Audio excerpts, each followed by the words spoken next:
Hello everyone and welcome back to doctor Amit IAS academy. So हमारा one topic page की ये lecture series है and polity के हम कुछ इंपॉर्टेंट टॉपिक्स डिस्कस कर रहे हैं जो कि आपकी मेन से रिलेटेड है, करंट अफेयर्स ओरिएंटेड है। So that's why this all topics becomes very important.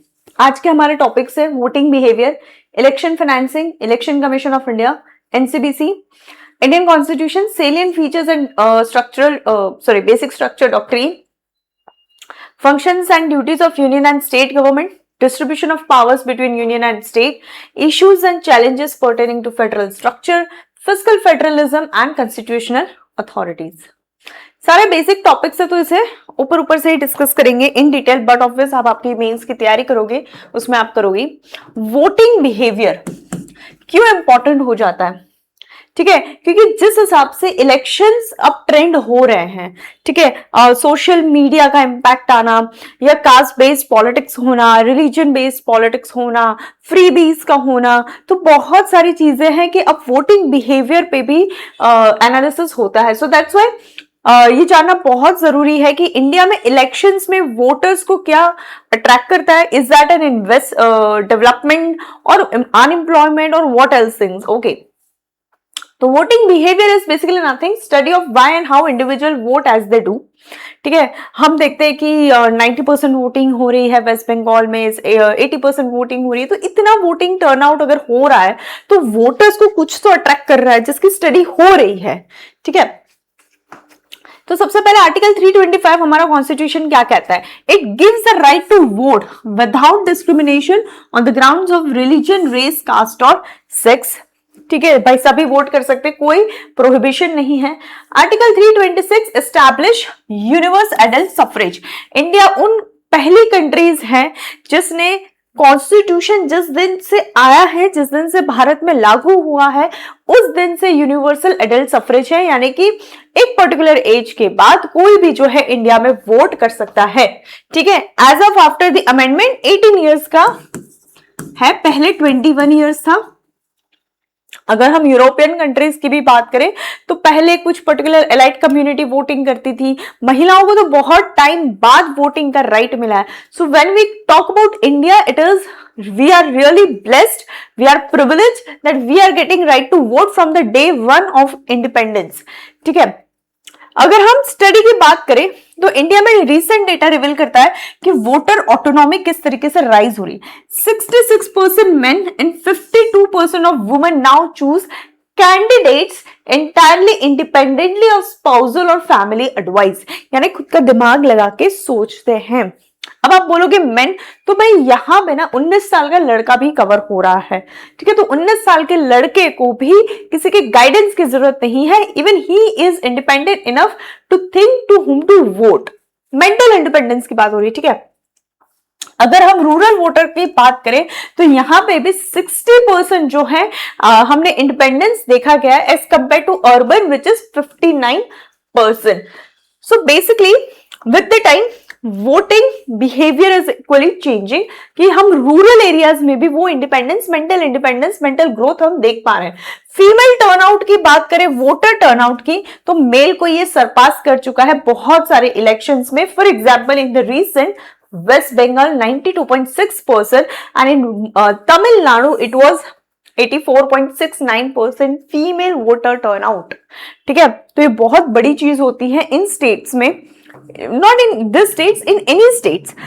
ठीक है, जहां पे इस तरीके का फीमेल टर्नआउट वोटिंग दिख रहा है। तो हम सबसे पहले अब डिस्कस कर रहे हैं कि हमारे भारत में वोटर्स को वोट देने के लिए क्या चीजें अट्रैक्ट करती है या क्या पैरामीटर्स हैं कि जिस बेसिस पे हम वोटिंग बिहेवियर को डिसाइड करते हैं। सबसे पहला है कास्ट एंड रिलीजन। इंडिया में बहुत कॉमन है। ठीक है, डायरेक्टली नहीं, इनडायरेक्टली जो है किसी पर्टिकुलर कास्ट के कैंडिडेट को बस इसीलिए वोट करना कि भाई ये पटेल है, मैं पटेल हूं, तो मैं तो इन्हीं को वोट करूंगी।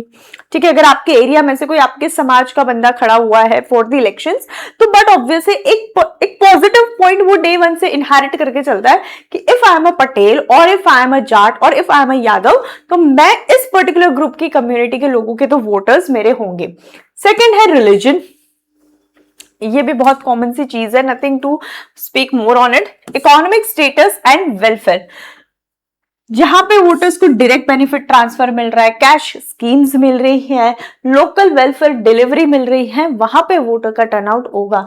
बेस्ट एग्जांपल इज लाडली बहन योजना, आयुष्मान भारत योजना, ऐसे बहुत सारी स्कीम्स है, आपकी मनरेगा हो गई, बहुत सारे ऐसी स्कीम्स हैं जहां पे डायरेक्टली बेनिफिट आपको यहाँ पे देखने को मिलता है। रीजनल एंड लोकल इश्यूज, अब रूरल एरिया में अगर हम बात करते हैं तो एग्रीकल्चर कंसर्न, ठीक है, एमएसपी पे पर्टिकुलर क्रॉप की बात हो जाए, या फार्मर्स के अपने इश्यूज की फाइनेंसिंग की बात हो जाए, या क्रॉप लोन की बात हो जाए, ठीक है, जो लोन लोगों पे है। जैसे अगर हमने आपको अगर थोड़ी सी भी पॉलिटिकल हिस्ट्री पता है तो यूपी इलेक्शन का जो पहला यूपी इलेक्शन था वहां पे लोन वेविंग की बात हुई थी, ठीक है, कर्जा माफी की बात हुई। तो रूरल एरियाज में एग्रीकल्चर एक बहुत प्राइम इंपॉर्टेंट एरिया होता है जहां पे वोटर का बिहेवियर डिपेंड करता है। अर्बन वोटर्स की हम बात करें तो उनके लिए लोकल इश्यूज, इंफ्रास्ट्रक्चरल इश्यूज है, ठीक है, डेवलपमेंट की बात है, वो सारे मैटर्स उनके लिए करते हैं। पार्टी लीडर एंड लीडर चरिस्मा, ठीक है, ब्रांड एम्बेसडर, स्टार कैंपेन करने कौन आ रहा है? यूपी से योगी जी आ रहे हैं, शशि थरूर आ रहे हैं, साउथ से राहुल गांधी आ रहे हैं, मोदी जी आ रहे हैं। तो आपका कैंपेन कौन कर रहा है, पार्टी का ब्रांड पर्सन कौन है, and most importantly who is the leader for whom we are going to vote. Media and social media, memes, देखो हर पॉलिटिकल पार्टी के अपने आईटी सेल्स हैं, तो वो वीडियोस जनरेट करते हैं, may be AI generated memes generate करना, अलग अलग videos banana and putting it on social media page, also mostly reshaping the psychology of youth, ठीक है। Money power, vote buying, gifts, ठीक है, इनडायरेक्टली प्रैक्टिसेस हो रही हैं।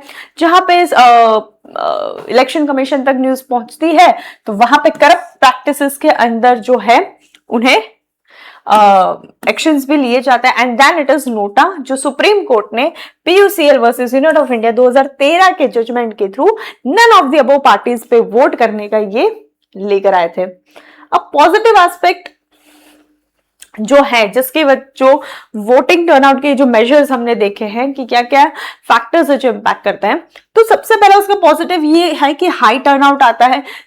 डेमोक्रेसी में लोगों का पार्टिसिपेशन बन रहा है, ठीक है, ज्यादा से ज्यादा लोग, if you talk about recent elections in West Bengal and Tamil Nadu, तो वोटर टर्नआउट बहुत हैवी मात्रा में देखने को मिला है।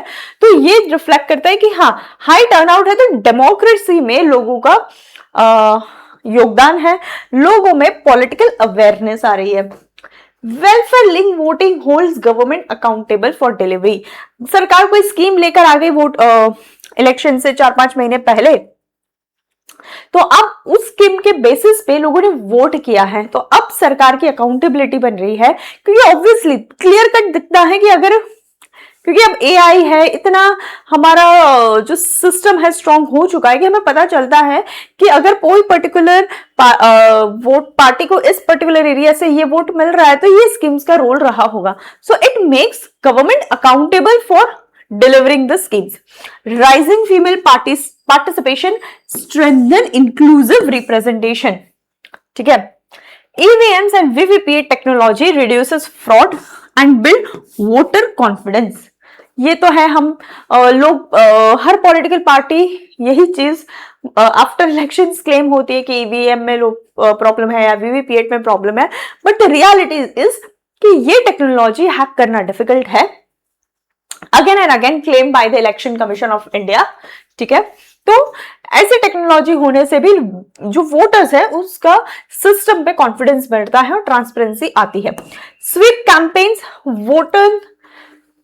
वोटिंग से रिलेटेड हमारे वोटर्स को अवेयरनेस करवाना। C vigil app improve awareness and MCC compliance, तो सी विजिल है, आपको कुछ भी दिखता है तो आप सी विजिल पे जो है कंप्लेन लॉन्च कर सकते हैं और इलेक्शन कमीशन डायरेक्टली उस पे एक्शंस लेती है। कुछ नेगेटिव एस्पेक्ट भी है, for example caste and identity politics perpetuate social divisions over merit, but obvious है कास्ट बेस पे अगर पॉलिटिक्स होगा तो कैंडिडेट की मेरिट पे तो हम वोटिंग कर ही नहीं रहे, it is a loss to nation as a whole. Voting buying and sorry vote buying and money power, यानी कि जिस पार्टी के पास पैसा है वो इलेक्शन जीत जाएगी, और आपने पैसा देख के ही लोगों को आपके लीडर को वोट किया है, तो it is completely very harmful for democracy. Criminalisation of politics, जहां पैसा है क्रिमिनलाइजेशन हो रही है, यानी कि डेमोक्रेसी खत्म है। Dynastic policy concentrates power and limits the new leaders, जो हम कहते हैं परिवारवाद, ठीक है, जो जहां इस टाइप की पॉलिटिक्स चल रही है, तो नए लीडर को या नई सोच को पार्टी में आने से वो लिमिट करती है, और लोगों तक भी वो नहीं, लोग तक पब्लिक तक भी नहीं पहुंच पाती। Miss information and fake news, अब ये आपने मीडिया एंड सोशल मीडिया की बात की कि यहाँ पे मिस इन्फॉर्मेशन भी जा रही है, ठीक है। बहुत बार हम देखते हैं कि किसी पर्टिकुलर लीडर की स्पीच का सिर्फ उतना ही पोर्शन दिखा है जिससे पब्लिक के दिमाग में उसे इजीली इंपैक्ट हो कि यार ये क्या सोच रहा है, ये क्या बोल रहा है, उसके आगे पीछे का कट, ठीक है। अब पब्लिक तक तो उतना ही है ना, हर व्यक्ति तो इतना समझदार नहीं है, या उसके पास शायद इतना टाइम नहीं है, और वट एवर रीजन कि वो जाए यूट्यूब पे वो पर्टिकुलर स्पीच पूरी सुने और उसे फिर समझे कि यार ये चीज नहीं, ये, जो लीडर है वो ये पूरी चीज कहना चाह रहे थे। इतना टाइम नहीं है लोगों के पास। तो ईसीआई ने कुछ स्टेप्स लिए। सबसे पहले तो स्वीप है for the voter awareness, C vigil है, violation in real time with photo and location evidence. Umesh Sinha की कमिटी है जिन्होंने ये कहा है, रिकमेंडेशन दिया बेसिकली कि हम जो प्री पोल 48 आवर्स का जो प्री पोल साइलेंस रूल है फॉर द पॉलिटिकल पार्टी, वो सोशल मीडिया पे भी आनी चाहिए, कि सोशल मीडिया पे भी किसी भी प्रकार का एडवर्टीजमेंट ना हो। और AMAI voluntarily code, Internet and Mobile Association of India developed the code of ethics for platforms during the elections. इस पे डायरेक्टली अभी तक कोई क्वेश्चन नहीं आया है, but considering the recent election शायद क्वेश्चन आ जाए, तो ये हो सकता है, examine the major determinants of voting behaviour in India such as caste, religion, region, money and freebies. यानी कि अगर ऐसा कुछ क्वेश्चन आता है तो 5 सेक्शन दिए हैं, 5 सेक्शन में वोटिंग बिहेवियर कैसे डेवलप होता है वो आपको एक्सप्लेन करना है। How far have those factors affected the electoral democracy. Election financing, देखो इस साल इलेक्शंस हुए हैं और बड़े स्टेट्स के इलेक्शंस हुए हैं, लाइक वेस्ट बंगाल, तमिलनाडु, असम, ठीक है। तो दैट्स व्हाई इलेक्शंस पे डायरेक्टली इनडायरेक्टली क्वेश्चन आ सकता है। Also if we talk about GPSC, Gujarat also went under the local body elections, ठीक है। लोकल बॉडी इलेक्शंस हुए थे पंचायत के, नगर पंचायत के and the municipalities. So that's why election topic as a whole becomes important. So election financing basically covers the funds raised and spent by political parties and candidates. तो ये funds कैसे generate हो रहे हैं, अगर लोगों का कंट्रीब्यूशन है, लोगों ने चैरिटी में दिया है, तो वो कैसे आया है उसका अकाउंटिंग, ठीक है। और उसको हम स्पेंड कैसे करें, इलेक्शन पार्टीज इलेक्शन के दरमियान कैसे स्पेंड कर रही है। तो ईसीआई का तो पार्ट है कि free and fair election conduct करवाना, ठीक है, जहां पे ये जो फाइनेंसिंग है पॉलिटिकल पार्टी में उससे भी रिलेटेड डायरेक्टली कुछ रूल्स है, ठीक है। 3 pillar of law are elections में RPA 1951, income tax act and the companies act, ठीक है, क्योंकि कंपनी भी बहुत सारी कंपनीज है वो इलेक्शन को फंड करती हैं। हम आम आदमी जो है कुछ certain particular amount of donation देता है एंड गवर्नमेंट भी कैंडिडेट्स को पैसा देती है। तो 77 आरपीए एक्ट का मैंडेट करता है separate expenditure account for each candidate and impose a spending ceiling 95 lakh for Lok Sabha in 2024 and 40 lakh average for assembly seats. इससे ज्यादा एक कैंडिडेट खर्चा खुद से नहीं कर सकता। फिर 123 क्लॉज 6 कहती है कि जो एक्सेसिव स्पेंडिंग होगी it will be treated as a corrupt practice leading to disqualification. 29C कहता है कि पार्टीज को है अपने डोनेशन जो कि 20,000 से ऊपर अगर एनुअली है तो वो डोनेशन कहां से आया, किसने दिया, उससे रिलेटेड आपको पूरा डिस्क्लोजर देना होगा। And non compliance will cause loss of tax exemption under section 13A of the income tax act. अगर आप नहीं बताओगे कि पैसा कहां से आया तो जो आपको एग्जम्पशन मिलता है 13A के अंदर वो नहीं मिलेगा। तो पॉलिटिकल फंडिंग की सोर्सेस क्या है? सबसे पहले तो इंडिविजुअल डोनेशन, आपके और मेरे जैसे लोग, लेकिन इसमें भी कैश लिमिट है 20,000 पर person under the IT act.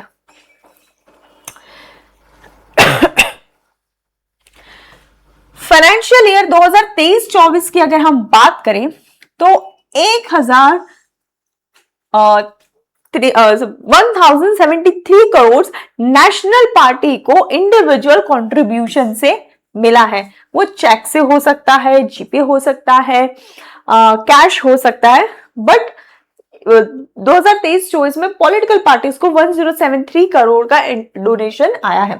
फिर है कॉर्पोरेट डोनेशन, ठीक है, यहां पे कैप दिया है, सुप्रीम कोर्ट ने वो स्ट्रक डाउन किया, ठीक है। Cap was restored to 7.5% of average net profit of preceding 3 years after the supreme court struck down the finance act of 2017 which was amended in 2024। ये सुप्रीम कोर्ट ने struck कर दिया क्योंकि वहां पे कुछ लिमिट हटा दी गई थी, लेकिन फिर सिर्फ 7.5% की कैप को रिस्टोर किया है। Companies must disclose recipient parties in their annual pay and L account. Government companies and foreign companies are banned. आप किसी भी फॉरेन कंपनी से डोनेशन नहीं ले सकते, और सरकारी कंपनी आपकी PSUs हो गई, MSMEs है, सॉरी आपकी महारत्ना, नवरत्ना, जो भी कंपनीज हैं, किसी भी कंपनी से आप डोनेशन नहीं ले सकते। इलेक्टोरल बॉन्ड्स, तो सरकार स्कीम लेके आई थी इलेक्टोरल बॉन्ड्स की कि भाई आप इलेक्टोरल बॉन्ड्स में, फाइनेंस एक्ट में ये चीज लेके कि बॉन्डिंग के थ्रू इंडिविजुअल जो है सर्टेन अमाउंट तक पॉलिटिकल पार्टी को डोनेशन कर सकता है और उसकी आइडेंटिटी रिवील नहीं होगी। तो बेसिकली डोनेशन करती हुई इंडिविजुअल्स के ऊपर ये वो थे, उसकी आइडेंटिटी डिस्क्लोज ना हो। ये मैटर सुप्रीम कोर्ट में जाता है, तो सुप्रीम कोर्ट ने कहा कि भाई ये जो पर्टिकुलर प्रोविजन है वो अनकॉन्स्टिट्यूशनल है, क्योंकि जो वोटर्स का राइट है, right to information which is part of article 19(1)(a), उसको ये चीज वायलेट करती है। अब ये जो इलेक्टोरल बॉन्ड्स थे उसमें 16,518 करोड़ के बॉन्ड सोल्ड हुए हैं, ठीक है, 2018 से 24 तक, जिसमें बीजेपी अकेले को 47% बॉन्ड्स का अमाउंट रिसीव हुआ है। Electoral trust, non profit intermediaries registered with CBDT, that is central bureau of direct taxes, must disburse 95% of receipts annually to recognized parties in fiscal 2023-24. 6 active trusts received 1,280 crore. BJP received around 70.3%. Now, the principal legal channel for large corporate donation after electoral bonds were banned.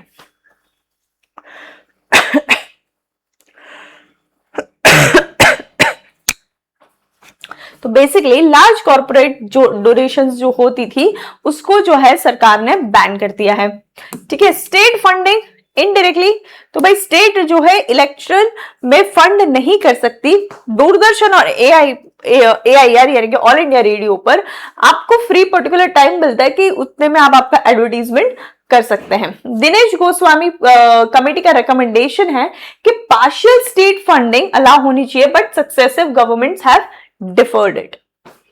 Recent development, supreme court judgment electoral bond scheme को struck down करते हैं।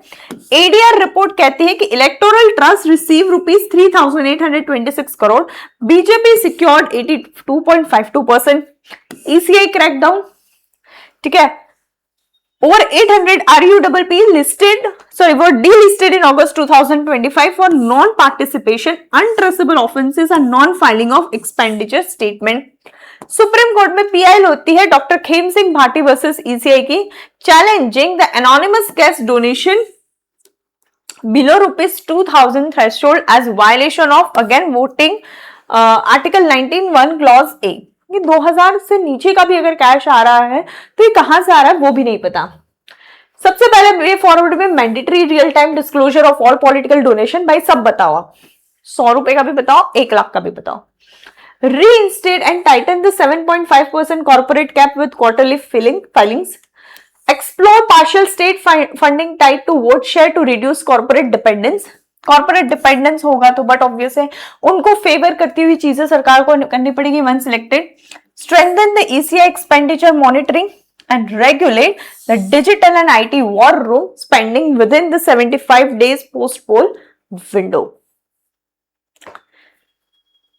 Election Commission of India always in news. जब जब election होता है तब तक ECI है या स्टेट इलेक्शन है वो इलेक्शन कमीशन हमेशा न्यूज में रहती है।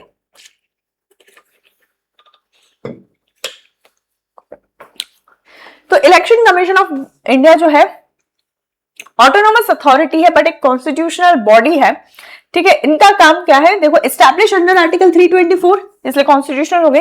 इलेक्शन कमीशन ऑफ इंडिया का काम है Lok Sabha, Rajya Sabha, state legislative assemblies and office of president और वाइस प्रेसिडेंट का इलेक्शंस कंडक्ट करवाना फ्री एंड फेयरली, ठीक है। It comprises of CEC and 2 election commissioners, ठीक है, जिनका जो टेन्योर है 6 years और 65 whichever is earlier रहेगा। Election commission chief election commissioner को जो है सुप्रीम कोर्ट के जज के जैसे इम्पीचमेंट होता है वैसे ही होगा, और बाकी जो इलेक्शन कमिश्नर्स है can be remove only on the recommendation of the CEC. तो सुप्रीम कोर्ट ने ये कहा है कि आर्टिकल 324 के अंडर जो भी रेसिडुअल प्लेनरी पावर्स है ईसीआई के पास, उसके अंदर वो free and fair election conduct कराने के लिए कुछ रूल्स बना सकता है खुद से। तो सबसे पहले ईसीआई का सबसे इंपॉर्टेंट फंक्शन है सुपरिटेंडेंस एंड कंट्रोल, ठीक है। Free and fair election conduct कराने के लिए जो भी सुपरविजन करना है, डायरेक्शन देना है या कंट्रोल करना है, ठीक है, वो सब कुछ करेगा for conducting elections to parliament and state legislature.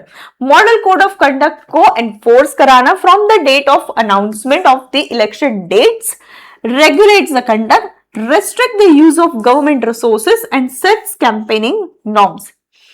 Registration of political parties. So section 29A of RPA 1950 के अंदर इलेक्शन कमीशन जो है पॉलिटिकल पार्टीज का रजिस्ट्रेशन करती है and also a lots the election symbols.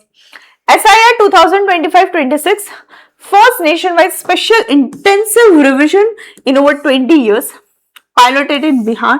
Stricter documentary proof required for voter register after 2003. तो ये भी इलेक्शन कमीशन के अंडर ही सुपरविजन में है।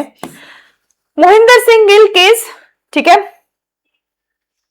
इसमें सुप्रीम कोर्ट ने क्लियरली कहा है कि ईसीआई के पास प्लेनरी पावर है under 324 to conduct free and fair election. SIR के कंटेक्स्ट में ये चीज हुई थी, ठीक है, जहां पे कोर्ट ने क्लैरिफाई किया कि ईसीआई जो है वो सिटीजनशिप का स्टेटस डिसाइड नहीं कर रही है, बट ऑब्वियसली इंडिया में वोट कौन कर सकता है, सिटीजन। बट इलेक्शन कमीशन का काम क्या है, उसे तो बाय वोटिंग कार्ड देना है, राइट। आप एलिजिबल हो तो वोटर कार्ड दे देगी कि हाँ you have a right to vote, but उससे इलेक्शन कमीशन कोई डिटरमाइन नहीं कर रही है आपका सिटीजनशिप का स्टेटस। सिटीजनशिप के लिए अलग चीज है, यहां पे सिर्फ उनको वोटिंग राइट्स देना है। अब issues and credibility and independence, appointment and removal, ठीक है। सबसे पहली चीज कि इलेक्शन कमीशन ऑफ इंडिया में या स्टेट इलेक्शन कमीशन में उनका चेयरपर्सन और मेंबर कौन अपॉइंट करता है, कंट्रोल कंप्लीटली बाय एग्जीक्यूटिव, और इनका कोई फिक्स एलिजिबिलिटी क्राइटेरिया नहीं है। फाइनेंशियल इंडिपेंडेंस, देखो ईसीआई के जो एक्सपेंडिचर हैं they are not charged on consolidated fund of India and rather they are subject to government allocation. Charge on consolidated fund of India पे वोटिंग नहीं होती है, उसको पार्लियामेंट अपने हिसाब से उसके फाइनेंसेस घटा या बढ़ा नहीं सकते, ठीक है। No power to deregister the company, register करने के पावर है बट डी रजिस्टर करने के पावर नहीं है, इसलिए ब्लैक मनी लॉन्ड्रिंग बहुत इजीली होती है। पोस्ट रिटायरमेंट अपॉइंटमेंट्स, बहुत सारे गवर्नमेंट ऑफिसर्स हैं, आईएएस है, आईपीएस है, तो ये एक पोस्ट रिटायरमेंट बेनिफिशियल पोस्ट जैसे उभर के आ रही है, इसीलिए कंफ्लिक्ट ऑफ इंटरेस्ट को लेके कंसर्न है। लॉ कमीशन 255 के रिपोर्ट में ये रिकमेंडेड किया है कि यहाँ पे भी कलेजियम स्टाइल अपॉइंटमेंट होना चाहिए, इसका एक परमानेंट सेक्रेटरीट होना चाहिए और इसके एक्सपेंडिचर जो है कंसोलिडेटेड फंड ऑफ इंडिया पे चार्ज होने चाहिए।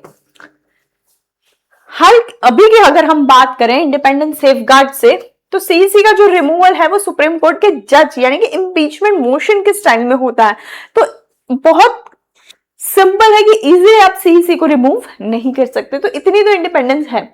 ECs can be removed only on the recommendation of CEC, यहां पे भी एग्जीक्यूटिव ऑटोनॉमी बहुत कम है।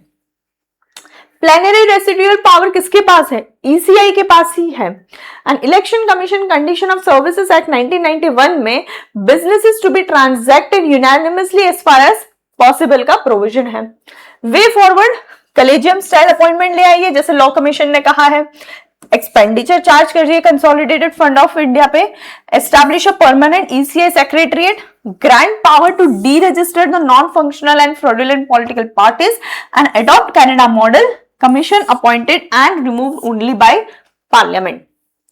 2022 में जीपीएससी ने क्वेश्चन पूछा है, is election commission hampered in performing its role because the model code of conduct does not have a statutory backing? Yes. देखो ये उस टाइम पे जब इलेक्शंस हुए थे, गुजरात का इलेक्शंस उस टाइम पे हुआ था, हिमाचल प्रदेश का इलेक्शंस हुआ था, तो ये काफी उस टाइम पे न्यूज में था कि भाई एमसीसी है, कोडिफाइड नहीं है, इलेक्शन कमीशन के पास ज्यादा उसमें भी कुछ पावर्स नहीं है, तो उससे रिलेटेड ये क्वेश्चन आया था। यूपीएससी ने भी सिमिलरली पूछा था, in the light of recent controversies regarding the use of EVMs, what are the challenges before the election commission of India to ensure trustworthiness of elections. So basically ECI के functioning पे, उसके independence पे, उसकी credibility पे हमेशा questions रहते हैं और इसलिए ये सारे क्वेश्चंस भी आते हैं। Election commission national commission for backward classes NCBC 1993 में एस्टैब्लिश हुई ये बॉडी, सबसे पहले स्टैट्यूटरी बॉडी थी, ठीक है। It was established under the National Commission for Backward Classes Act of 1993 to examine requests for inclusion or exclusion of communities from the Central OBC list. 1993 क्यों? मंडल commission वाली system भी तभी आई थी, ठीक है। उसके बाद 2018 में 102nd कॉन्स्टिट्यूशनल अमेंडमेंट होता है, जहां से इस पर्टिकुलर एनसीबीसी की जो स्टैट्यूटरी अथॉरिटी थी, अब वो कॉन्स्टिट्यूशनल बॉडी बन जाती है और कॉन्स्टिट्यूशन में नया प्रोविजन आता है 338B, जहां पे एनसीबीसी को पावर है to investigate, monitor and advise on safeguards of socially and educationally backward classes. Article 342A भी इंसर्ट होता है, जहां पे प्रेसिडेंट को पावर है that along with consultation with the concerned governor, वो SCBC की लिस्ट को स्पेसिफाई कर सकते हैं और इस पर्टिकुलर लिस्ट में अमेंडमेंट पार्लियामेंट्री अप्रूवल के साथ कर सकते हैं। तो फंक्शंस, पावर, कंपोजिशन क्या है? तो सबसे पहले कंपोजिशन, एक चेयरपर्सन होगा, एक वाइस चेयरपर्सन होगा और 3 मेंबर्स होंगे, जो सारे के सारे प्रेसिडेंट अपॉइंट करेंगे and they will operate under the ministry of social justice and empowerment. Identification and list management, ठीक है। ओबीसी की लिस्ट में कौन आएगा, कौन जाएगा, मतलब inclusion and exclusion of committees and it will be advising the government accordingly. Powers of civil code, while conducting inquiries, NCBC has powers equivalent of those of civil court for summoning witnesses and demanding production of documents। कि भाई कोई particular community है, state ने recommend किया कि इनको backward classes में डाला जाए, तो उससे रिलेटेड डॉक्यूमेंट्स के लिए एनसीबीसी उन्हें समन्स कर सकती है। एडवाइजरी रोल, ये एक इसका ड्रॉबैक भी है कि भाई इनका जो रोल है वो एडवाइजरी है, नॉट बाइंडिंग, रिकमेंडेशंस और नॉट बाइंडिंग। रिपोर्टिंग, तो ये जो है अपनी एनुअल रिपोर्ट प्रेसिडेंट को सबमिट करते हैं, जो इवेंचुअली पार्लियामेंट और स्टेट लेजिस्लेचर को देते हैं।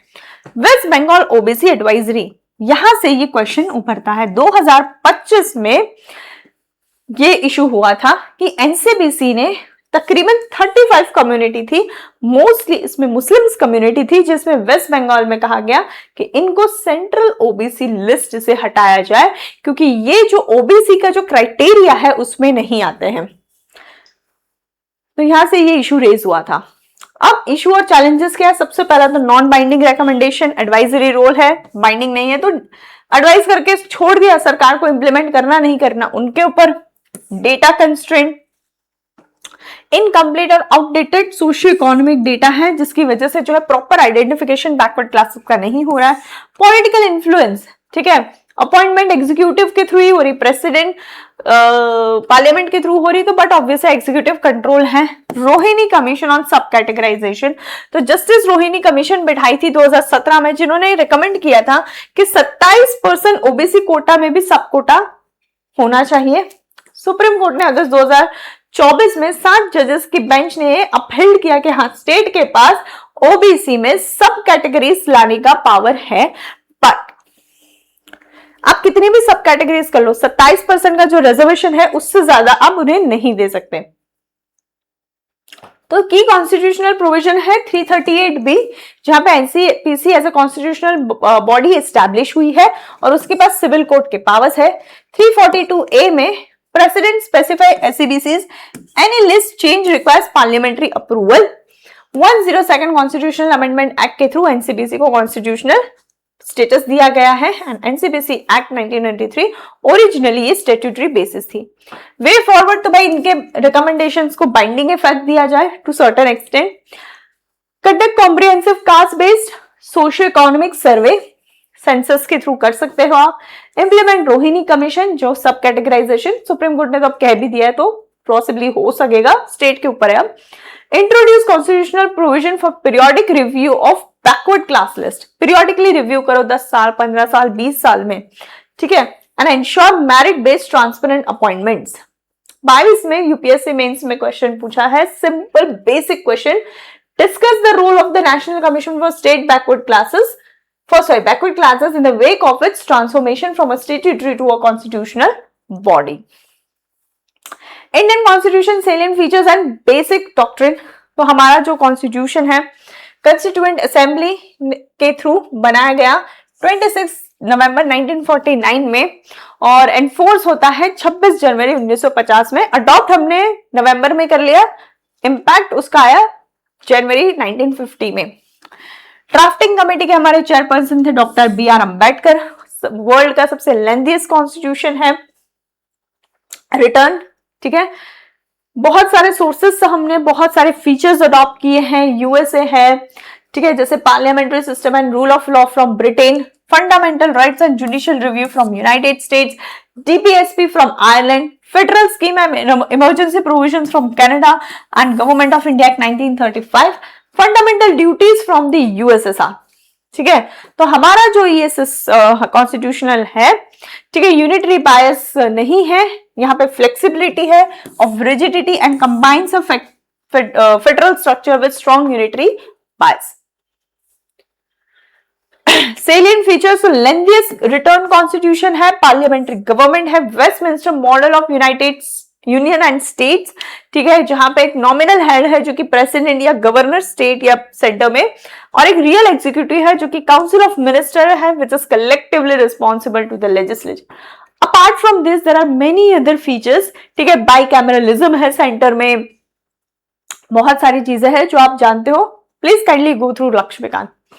बेसिक स्ट्रक्चर डॉक्ट्रिन, हम प्रीवियसली भी इस पर डिटेल डिस्कशन कर चुके हैं, बट इंपॉर्टेंटली समझ लेते हैं। केशवानंद भारती का जजमेंट आता है 7:6 मेजॉरिटी, 13 जजेस का जजमेंट है, जहां पे ये कहा गया है कि जो बेसिक स्ट्रक्चर है हमारे कॉन्स्टिट्यूशन का, उसको पार्लियामेंट जो है अमेंड नहीं कर सकती, ठीक है।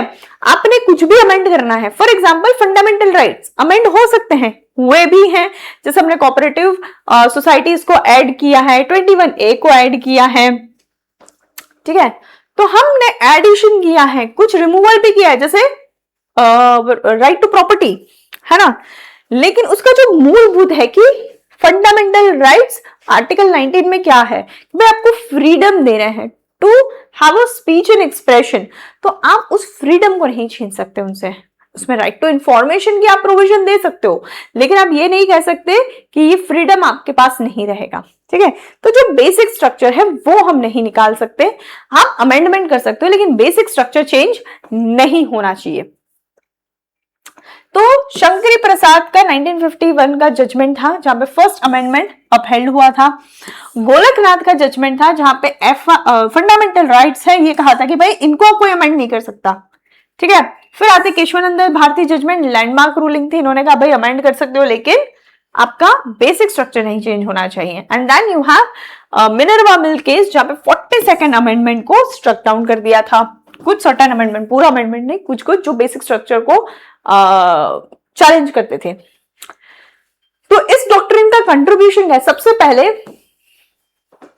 Amendment under article 368, not a law under article 13। Parliaments can not abridge the fundamental rights, ये गोलकनाथ वाला कहते हैं, ठीक है, तो वो चीज गलत हो गई। बेसिक स्ट्रक्चर ने लिमिट कर दिया अमेंडिंग पावर, ठीक है। इंदिरा गांधी वर्सेस राजनारायण के जजमेंट में कहा कि भाई free and fair elections are held as a basic structure. इसमें कैसे आपने अमेंडमेंट किया? जुडिशियल रिव्यू और limited amending powers are basics, Minerva mills कहती है, ठीक है। तो हमारे बेसिक फीचर्स है क्या? Supremacy of the constitution. आप ये फीचर नहीं ला सकते आपके अमेंडमेंट के थ्रू कि कॉन्स्टिट्यूशन से ऊपर कुछ है, नहीं। Rule of law and separation of powers constitution का पार्ट है। जुडिशियल रिव्यू और इंडिपेंडेंस ऑफ जुडिशरी, ठीक है। आपका एल चंद्र का केस हुआ था, जहां पे क्या कहा था कि एडमिनिस्ट्रेटिव ट्रिब्यूनल है तो हाई कोर्ट को ओवरपास करके आप सीधे सुप्रीम कोर्ट नहीं जा सकते, हाई कोर्ट को आपको लेना ही पड़ेगा अपील में। Federalism and secularism, SR Bommai, free and fair election, democracy, basic structure of constitution and harmony between fundamental rights and DPSP. तो क्यों मैटर करता है? No organ including parliament is above the constitution. Separation of power है तो ये arbitrary power को check करता है, balances the three organs, judicial review and judiciary के independence, it guards citizens rights against the majoritarian excuses. Preserves the center-state balance and equal faith, sustains representative and accountable government, and it balance between the individual liberty and social welfare. तो सबसे important इसका check and balance है a living check, ठीक है, कि parliament की कुछ भी कर ले, आप कितनी भी मेजोरिटी ले आओ, सुप्रीम कोर्ट उसको अनकॉन्स्टिट्यूशनल डिक्लेयर कर लेगी। रीसेंट एग्जाम्पल इज एनजेएसी, जहां पे पार्लियामेंट ने कोशिश की थ्रू कॉन्स्टिट्यूशनल अमेंडमेंट भी कि जुडिशरी के इंडिपेंडेंस को हम टैकल करें, तो एनजेएसी के जजमेंट में सुप्रीम कोर्ट ने इसको अनकॉन्स्टिट्यूशनल डिक्लेयर किया। मिनर्वा मिल्स 1980 का जजमेंट था, जहां पे certain part of 42nd amendment, ठीक है, जो जुडिशियल रिव्यू के पावर को, प्रीव्यू को लिमिट में ला रहे थे, उसको हमने स्ट्रक डाउन किया। 2023 में जीपीएससी क्लियर कट पूछती है, critically examine the impact and consequences of the Supreme Court's landmark judgment in the Kesavananda Bharati case. तो ब्रीफ में इंट्रोडक्शन में बताइए कि केशवानंदा भारती केस क्या था, 7:6 की मेजोरिटी से क्या जजमेंट दिया था, बेसिक स्ट्रक्चर डॉक्ट्रिन क्या है। देखो कुछ इंपॉर्टेंट जजमेंट्स ऐसे हैं जिनके क्रक्स जो जजमेंट में एज इट इज जो लिखे हैं वो एग्जाम में आंसर शीट में डाल दो।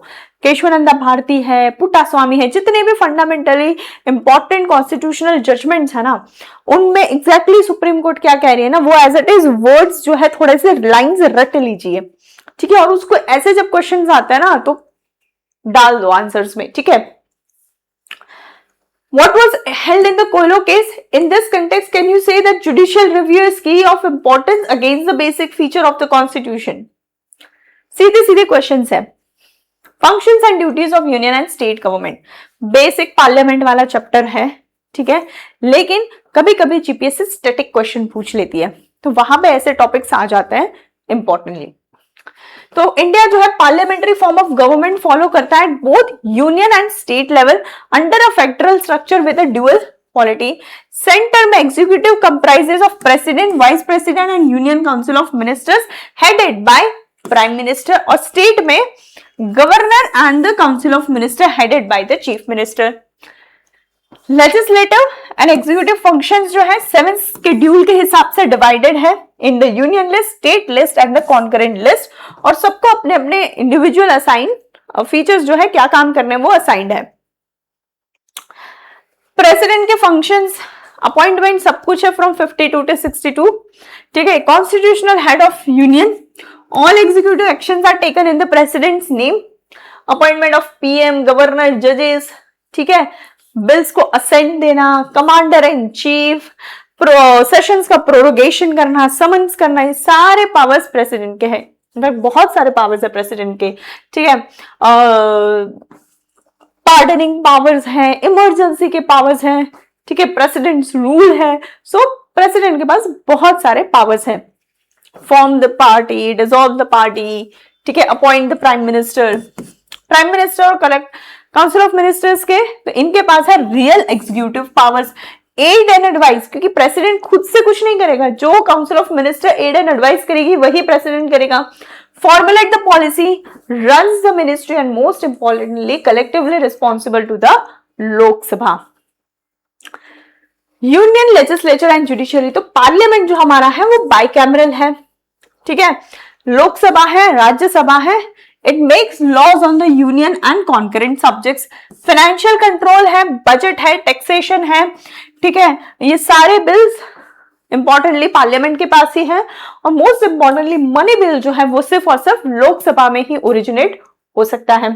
सिमिलरली स्टेट गवर्नमेंट के पास है गवर्नर, जो उनकी कॉन्स्टिट्यूशनल हेड है, ठीक है। इनका पावर है ये एक सर्टेन बिल, मतलब मेजॉरिटी ऑफ द बिल को असेंट ये देंगे, और कुछ बिल जो है प्रेसिडेंट के अप्रूवल के लिए रिजर्व कर सकते हैं। चीफ मिनिस्टर और काउंसिल ऑफ मिनिस्टर के पावर्स, भाई ये रियल एग्जीक्यूटिव है स्टेट के, स्टेट सब्जेक्ट्स पे लॉ बना सकते हैं, even on the concurrent subjects. But अगर उन्हीं कॉन्करेंट सब्जेक्ट पे सेंटर ने ऑलरेडी लॉ बनाया है तो फिर स्टेट उसे ओवररूल नहीं कर सकता। तो यूनियन लिस्ट आपकी 100 सब्जेक्ट्स है, उसमें defence, foreign affairs, railways, banking, currency, इस पे सिर्फ और सिर्फ सेंटर लॉ बना सकती है। स्टेट लिस्ट में तकरीबन 61 सब्जेक्ट्स है, पुलिस हो गया, पब्लिक हेल्थ हो गया, agriculture, land, local governance. Concurrent list में 52 सब्जेक्ट्स है, criminal law, education, forest, marriage, electricity. और रेसिडरी पावर पार्लियामेंट में 248 में पार्लियामेंट के पास है, जहां पे सिर्फ और सिर्फ पार्लियामेंट लॉ बना सकती है रेसिडरी सब्जेक्ट्स। वो सब्जेक्ट्स जिसका उल्लेख जो है इन तीन इसमें नहीं है, उस पे पार्लियामेंट पावर बनाएगी। जीपीएससी के एंगल से तो भाई ड्यूटी ऑफ गवर्नेंस, गवर्नर के क्या क्या पावर्स हैं, ठीक है। गुजरात का स्ट्रक्चर कैसा है, तो यूनिकैमरल स्ट्रक्चर है, विधानसभा ओनली। तो ये क्वेश्चन हो सकते हैं कि क्या गुजरात को लेजिस्लेटिव काउंसिल की जरूरत है या नहीं। जीपीएससी मेंस में 2025 में क्वेश्चन पूछते हैं GPSC, evaluate the responsibilities of government in the light of DPSP, how far have we succeeded in fulfilling this responsibilities. तो डीपीएसपी में जितने भी प्रोविजंस हैं जहां पे स्टेट को पावर्स है, सेंटर को पावर्स दिए गए हैं कि इस पे आप लॉ बना सकते हैं फ्यूचर में, तो उनमें से कौन कौन से उस पे हमने कानून बनाए हैं, कौन कौन से उन्हें फुलफिल किए। For example maternity benefit, right to education, है ना, ऐसे बहुत सारी चीजें हैं, वेलफेयर से रिलेटेड है, बहुत सारी चीजें हैं, राइट टू लाइवलीहुड है, जिन पे हमने लॉज बनाए हैं। तो उसका आपको यहाँ पे पूरा का पूरा इवैल्यूएशन देना था। How far have we succeeded, तो जहां पे सक्सेस हुए वो भी, जहां पे सक्सेस कम है जैसे कि यूसीसी है, ठीक है, तो वो भी आपको समझाना है। यूपीएससी मेंस 2020 में क्वेश्चन है, Indian constitution exhibits centralising tendencies to maintain unity and integrity of India, elucidated in the in the perspective of Epidemic Disease Act of 1897, Disaster Management of 2005 and the recently passed Farms Act। तो ये epidemic act कहां से आया, 2020 माने Covid, ठीक है। उस time पे इंडियन एक्सप्रेस में और सब में इससे रिलेटेड आर्टिकल्स आते थे, तो there was a current affair contact. Distribution of powers between union and states, union list है, कॉन्करेंट लिस्ट है एंड स्टेट लिस्ट है। तो concurrent list stamp duties, drugs, poison, electricity, newspaper, criminal law, labour welfare, इन सब पे दोनों यानी कि पार्लियामेंट और स्टेट लॉ बना सकती है। बट अगर पार्लियामेंट ने ऑलरेडी लॉ बनाया है तो स्टेट उसे ओवर पावर नहीं कर सकती। जस्ट अ मिनट,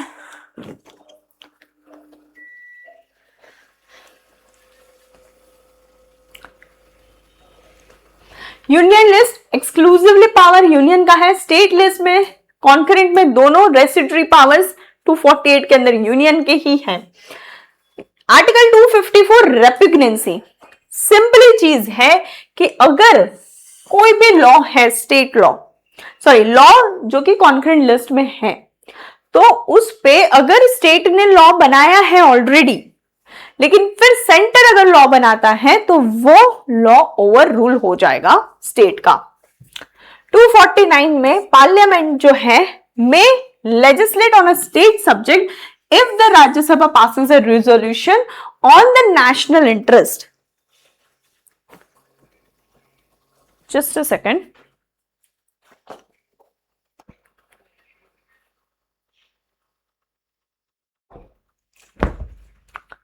Article 250 में पार्लियामेंट में legislate on state subjects during a national emergency. तो सर्टेन प्रोविजंस भी है जहां पे जो है स्टेट लिस्ट पे पार्लियामेंट लॉ बना रहे हैं।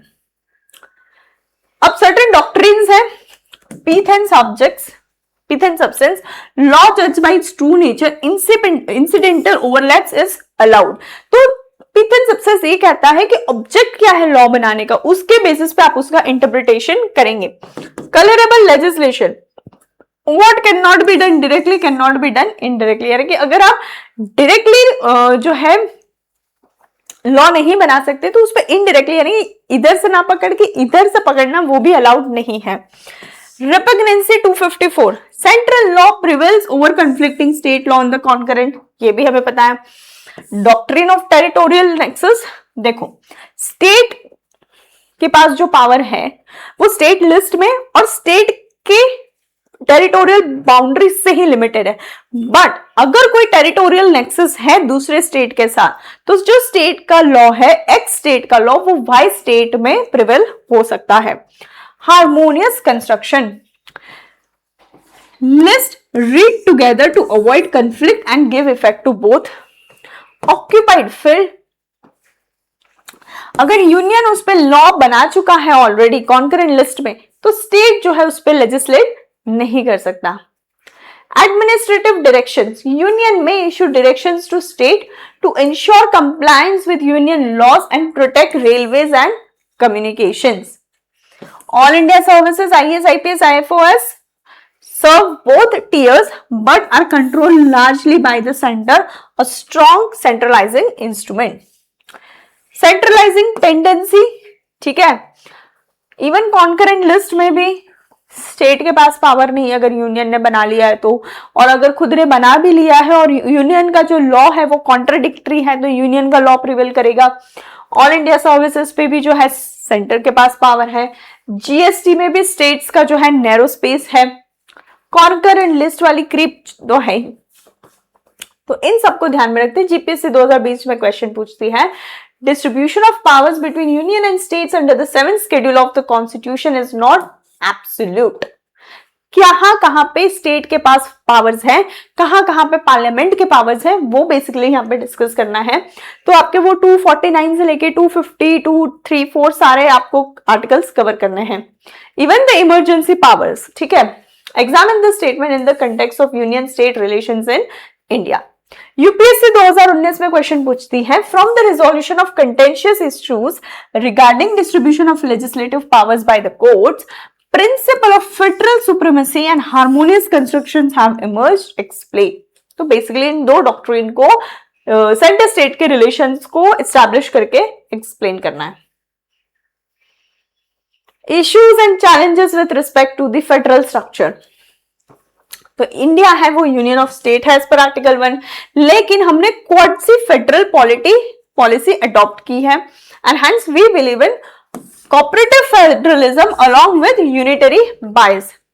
ठीक है, सुप्रीम कोर्ट ने एसआर बोमाई के केस में कहा था कि फेडरलिज्म जो है पार्ट ऑफ बेसिक स्ट्रक्चर है, still constitution retains features that empowers the centre, like single citizenship, stronger constitution, ठीक है, all India services, emergency provisions, appointment of governance, center heavy fiscal design। यहाँ सब में कौन स्ट्रॉन्ग है? सेंटर स्ट्रॉन्ग है, state कहीं नहीं है। तो मेजर फिस्कल फेडरल चैलेंज सबसे पहले तो है हमारे फिस्कल सेंट्रलाइजेशन, कि सेंटर के पास जो है ज्यादा पावर है as compare to state on many of the important topics like spending and relying on union finances. भाई यूनियन के पास मेजॉरिटी पैसा है, ज्यादा से ज्यादा टैक्सेशन यूनियन के पूल में जाता है, तो जो स्टेट्स है वो उन पे रिलाई कर रहे हैं। सेसेस एंड चार्जेस, ठीक है, तो इसकी वजह से जो डिविजिबल पूल है वो रिड्यूस हो रहा है। आपने ज्यादा से ज्यादा सेस कर दी, अब वो सेसेस और सरचार्जेस तो बट ऑब्वियसली सेंट्रल के पूल में जाएंगे। रोल ऑफ गवर्नर, एक तो सबसे पहले गवर्नर को अपॉइंट कौन कर रहा है? सेंटर, ठीक है, तो ऑलरेडी वो उनके अंडर है, ठीक है, तो गवर्नर का भी जो डिस्क्रिशनरी पावर है कहीं ना कहीं सेंटर से अफेक्ट होता है, इसलिए हमेशा जो है न्यूज में रहता है चैलेंजेस के थ्रू। 356 प्रेसिडेंट रूल, अगेन यह इंप्लीमेंट होता है तो स्टेट्स का जो है इशू आ जाता है। Again president rule is used misuse to topple the governments, ठीक है, बोमाई के जजमेंट में ऑलरेडी लिमिट्स दी हुई है। गवर्नर्स डिस्क्रिशनरी पावर्स, ठीक है, government formation and floor test disputes, ठीक है, governor misuse of power of governor, हमें ये भी एक चीज न्यूज में रहती है। Reservation of state bills for the president, centre क्या कर रही है? डिले कर रही है। Governor as chancellor of state universities, तो सेंटर स्टेट का हमेशा टसल होता है on the appointment of the vice chancellor. क्यों? क्योंकि चांसलर जो है इन सबकी अपॉइंटमेंट कहां से हो रही है? सेंटर से हो रही है। SR Bommai versus union of India, इन्होंने कहा है कि floor test is the test of majority, judicial reviews पे अप्लाई होगा। सेंटर स्टेट में बहुत सारे फ्रिक्शन पॉइंट्स हैं, फिस्कल डिस्प्यूट्स है, ठीक है, फिस्कल डिस्प्यूट सबसे इंपॉर्टेंट है क्योंकि स्टेट्स का जो है डिवोल्यूशन जो है हायर स्टेज पे नहीं हो रहा है। लेजिस्लेटिव ओवररीच है, कॉन्करेंट लॉस, कॉन्करेंट लिस्ट के सब्जेक्ट्स पे भी है जो सेंटर के लॉ स्टेट के ऊपर प्रिवेल कर रहे हैं। अब यहाँ पे हम देखते हैं फिस्कल इश्यूज में cooperative federalism versus competitive federalism. तो कोऑपरेटिव फेडरलिज्म में हम ये देखते हैं कि सेंटर और स्टेट साथ मिलकर काम कर रहे हैं। इंटरस्टेट काउंसिल हम लाए ही इसलिए ताकि सारे स्टेट्स में कोऑर्डिनेशन हो और सबका ग्रोथ हो। GST council as a joint decision forum, यहाँ पे सेंटर की भी वोटिंग, स्टेट्स की भी वोटिंग राइट्स है। NITI Aayog and the shared schemes, NITI Aayog की बहुत सारी ऐसी स्कीम है जैसे एस्पिरेशनल डिस्ट्रिक्ट्स हैं, बहुत ऐसी स्कीम्स है जहां पे हम कोऑपरेटिव फेडरलिज्म को प्रमोट कर रहे हैं। Zonal council for regional coordination. Then you have competitive federalism, states में competition in order to attract the investments, ease of doing business and investment rankings, race for industrial and infrastructure capital, स्वच्छ भारत अभियान हो गया या logistic index हो गया, इसमें सारे में जो है ये कंपेटिटिव फेडरलिज्म को हाईलाइट करता है। गुजरात का vibrant Gujarat summit, performance link indices पर स्टेट रिफॉर्म्स, ठीक है, लेकिन यहाँ पे बहुत सारी कमीशन के अपने अपने रिकमेंडेशन है। सरकारिया कमीशन 1988 में रेकमेंड करती है कि 356 यानी कि प्रेसिडेंट का रूल का यूज बहुत कम होना चाहिए। ऑल इंडिया मैटर्स में स्टेट का कंसल्टेशन होना चाहिए और एक स्ट्रॉन्गर इंटरस्टेट काउंसिल डेवलप होनी चाहिए। पुंछी कमीशन कहते हैं कि भाई गवर्नर के जो पावर है ना उन पे थोड़ा सा फिक्सेशन लाइए। टाइम लिमिट्स दीजिए बिल्स पे असेंट होने का। गवर्नर के पास बहुत टाइम तक बिल पड़े हैं, पास ही नहीं हो रहा है। अब गवर्नर की अपॉइंटी सेंटर कर रही है, वहां पे सरकार अलग है, स्टेट में गवर्नमेंट अलग है, पार्टी पॉलिटिकल पार्टी की मैं बात कर रही हूं, तो वो एक टसल आ जाता है, ठीक है। और इमरजेंसी पावर्स पे लिमिट करिए, इंस्टीट्यूशनल रूट यूज करिए। इंटरस्टेट काउंसिल है, फाइनेंस कमीशन है, जीएसटी काउंसिल है, सब में कंसेंसस लाइए और बिल्ड ट्रस्ट करने की कोशिश कीजिए। जीपीएससी मेंस 2024 में क्वेश्चन है, present federal process has been facing many challenges regarding its methods of creating और separating any state from its ground level, discuss with example. तो बेसिकली कहां कहां स्टेट्स को इनहेरेंट फिल हो रहा है उन चीजों पर डिस्कशन करना है। 2014 में मेंस में यूपीएससी ने पूछा था, though the federal principle is dominant in our constitution, federalism under the Indian constitution leans in favor of a strong center, a feature that militates against the concept of strong federalism। तो पहले बताओ what is the federal principle, federalism है क्या, strong federalism की क्या characteristics है, और फिर ये बताओ कि कॉन्स्टिट्यूशन में ऐसे कौन से प्रोविजन है जो सेंटर को स्ट्रॉन्ग बना रही है, ठीक है, और कैसे वो ये स्ट्रॉन्ग फेडरलिज्म के कंसेप्ट के अगेंस्ट है।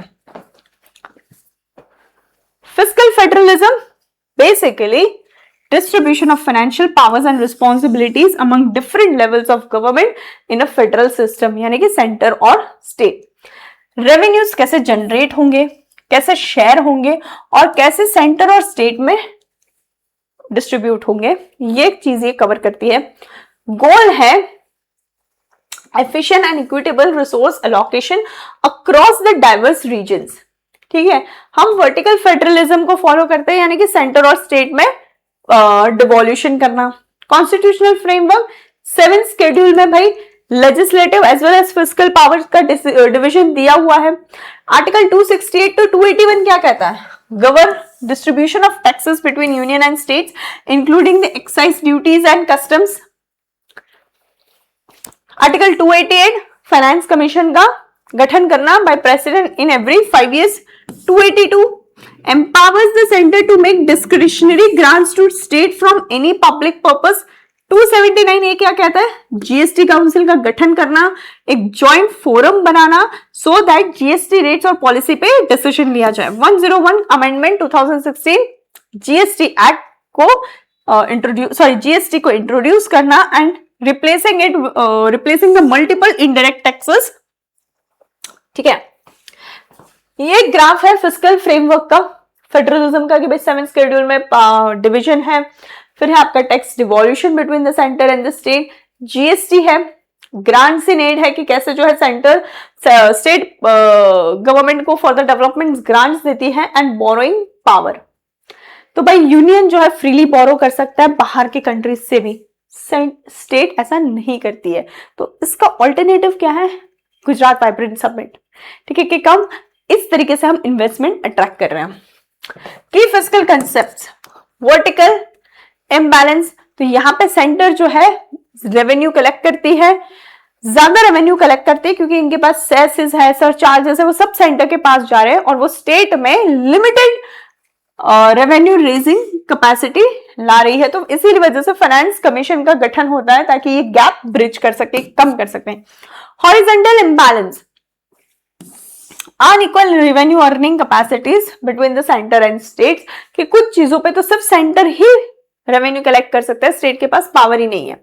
डिविजिबल पूल, जो 41% का डिविजिबल पूल है, उससे भी बहुत सारे स्टेट्स को कुछ न कुछ इश्यूज है। ऑल्सो जिस तरीके से डिवोल्यूशन हो रहा है, डिविजिबल पूल भी कम है due to cesses and surcharges and collection of other taxes. Cess and surcharge issues, GST council, दो ये एक जॉइंट कॉन्स्टिट्यूशनल बॉडी है, लेकिन जीएसटी के डिवीजन पे भी इश्यूज रेस हुए हैं। फिस्कल फेडरलिज्म की पॉजिटिव कंसेप्ट, तो भाई एफिशिएंट रिसोर्स एलोकेशन हो रहा है, state can tailor policies to local economics and social conditions, enhancing the accountability of government to their constituencies. Competitive federalism को ड्राइव कर रहा है और कोऑपरेटिव स्कीम्स को प्रमोट कर रहा है। नेगेटिव चीजें जो है वो है वर्टिकल फिस्कल इम्बैलेंस, कि स्टेट्स के पास स्पेंडिंग करने के लिए तो बहुत है लेकिन रेवेन्यू जनरेट करने का कम है। सेसेस जो बढ़ रहे हैं भाई, इस पे सेस, स्वच्छ भारत टैक्स, ये सेस वो सेस, तो डिविजिबल पूल कम हो रहा है। कोऑर्डिनेशन फेलियर्स है, इनइक्वालिटी अमंग स्टेट्स, कोई वीक स्टेट है, फाइनेंशियली वीक स्टेट है, तो उसको भाई ज्यादा पैसा दिया जा रहा है, तो जो फाइनेंशियल इंडिपेंडेंट स्टेट है उनके अपने इश्यूज हैं। And complexities and compliances cost for business across multiple regions. 2022 में फिस्कल फेडरलिज्म पे क्वेश्चन था कि it is one of the important feature of Indian constitution and GST council is a focal point of fiscal federalism and democracy discuss. Last, constitutional authorities, power, functions and responsibilities. तो basically कौन कौन सी constitutional authorities हैं, जैसे आपकी election commission of India हो गया, NCBC हो गई, ठीक है, यूपीएससी है, स्टेट पब्लिक सर्विस कमीशन है, फाइनेंस कमीशन है, सीएजी है, NCC, national commission on schedule caste and national commission on schedule tribes हैं। तो ये सारी बॉडीज हैं, लोकपाल है, सेंट्रल विजिलेंस कमी, देखो ये सारी तो जो आपके स्टैट्यूटरीज बॉडी है, लेकिन ये जितनी भी हैं वो आपकी कॉन्स्टिट्यूशनल बॉडीज है। तो जितनी भी कॉन्स्टिट्यूशनल बॉडीज है उनके पावर, फंक्शंस आपको विद आर्टिकल्स याद रखना है। तो गुजरात के एंगल से अगर हम देखें तो जीपीएससी है, जिसका काम है for the recruitment of Gujarat class 1, 2 and 3 post. Gujarat state election commission है, लोकल बॉडी पोल्स कंडक्ट करती है। एडवोकेट जनरल ऑफ गुजरात है, स्टेट्स का चीफ लॉ ऑफिसर है। यहीं पे सेंटर में है अटॉर्नी जनरल, ठीक है। फाइनेंस कमीशन है, union state collection and devolution, CAG audit of Gujarat, ठीक है, स्टेट फाइनेंस अकाउंटेबिलिटी फॉस्टर करना। GPSC members removable only by the president and not the governor, appoint governor करता है लेकिन रिमूव प्रेसिडेंट करता है। State election commission distinct constitutional office under article 243K। Advocate general of Gujarat appointed by governor under article 165। Finance commission 16th finance commission is at work. State CAG report tabled in Gujarat assembly. 2017 में GPSC question पूछती है distinguish between constitutional authorities and statutory authorities. तो constitutional authorities की क्या power function है और constitutional status से statutory status कैसे डिफर करता है। UPSC mains 2025 attorney general of India plays a crucial role in guiding the legal framework of union government, discuss his responsibility, rights and limitation in this regards. ठीक है, तो attorney general का जो chapter है लक्ष्मीकांत का पूरा एज इट इज लिखना है इन ब्रीफ। ठीक है, अटॉर्नी जनरल क्या है, कौन सा आर्टिकल के थ्रू अपॉइंट होता है, रिस्पॉन्सिबिलिटीज क्या क्या है, ड्यूटीज क्या क्या है, राइट्स क्या क्या है, इसके राइट्स है if you know it very clearly, और फिर क्या लिमिटेशंस हैं, क्या ड्रॉबैक्स है, क्या चैलेंजेस हैं, and then conclusion and way forward. So that's it for today, this were the 10 topics. ये बहुत बेसिक और स्टैटिक टॉपिक्स है, बट इफ यू सी हमेशा न्यूज में रहते हैं। ठीक है, कोई ऐसा नया करंट अफेयर नहीं आएगा कि पहली बार कुछ न्यूज में आया है, ठीक है, या 2-4 साल में पहली बार आया, हमेशा ये लोग न्यूज में रहते हैं। तो इस पे से स्टैटिक अगर कोई क्वेश्चन आता है तो घबराने वाली बात नहीं है या चौंकने वाली बात नहीं है। ठीक है, आप अगर ऐसा कोई भी टॉपिक है जो चाहते हैं जो हम ओटीपी में लेकर आए तो प्लीज हमें कमेंट सेक्शन में बताइए। ऐसा कोई टॉपिक है जिसमें हम और डिटेल वीडियो, एक्सप्लेनेटरी वीडियो बनाएं तो वो भी आप हमें बता सकते हैं। इन टॉपिक से या इसके प्रीवियस जो टॉपिक्स डिस्कस किए उस पर कोई डाउट हो तो वो भी बता सकते हैं। So just go through revision point of view के लिए। कभी कभी क्या होता है, ये हम रिविजन करते टाइम कोई टॉपिक भूल जाते हैं या निग्लेक्ट हो जाता है। ओटीपी से आपको एक चीज ये भी हेल्पफुल रहेगी कि उस टॉपिक पे आप डिटेल जाके पढ़ो, वो भी आपको ओटीपी ये बता देता है 1 टॉपिक पेज कि ये भी इंपॉर्टेंट है, इसको भी थोड़ा डिटेल में पढ़ लो। ठीक है, so all the best and thank you. And कोई भी डाउट, कुछ भी क्वेरी हो तो आप हमें बता सकते हैं। इसकी पीडीएफ टेलीग्राम ग्रुप पे भी अवेलेबल है और अकेडमी की जो वेबसाइट है उसमें जो फ्री रिसोर्सेज का सेक्शन है वहां पे भी ये पीडीएफ अवेलेबल है। So thank you and all the best.